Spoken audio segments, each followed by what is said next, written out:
خير؟ الحمد لله والله خير. شغل باش؟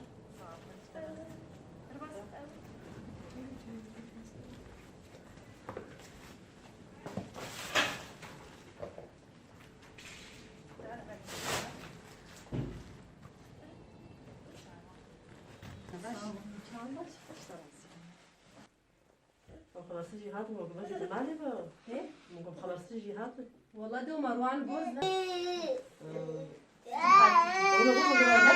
خبر الدواء عشان فاكر فين زي باجي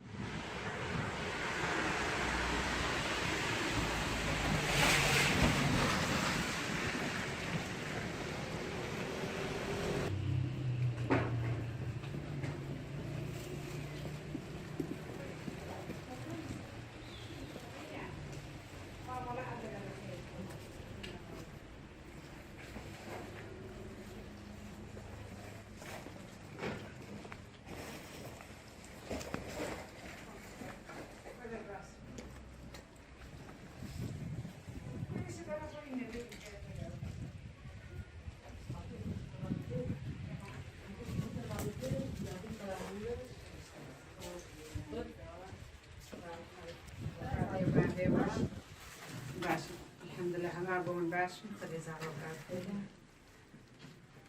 خدي خيرا وقبول كربي باش الحمد لله خدي جراسي خدي يعني والله أقرأ عبلاي بات هوان قزيت أبات هذا قلت أنا ثوان تمشخو كتيا بسر ما دفن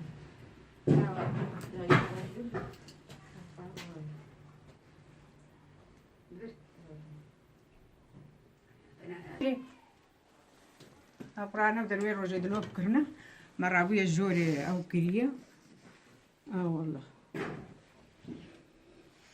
هم جلوري جي خداني بنا ما هنا وقيفي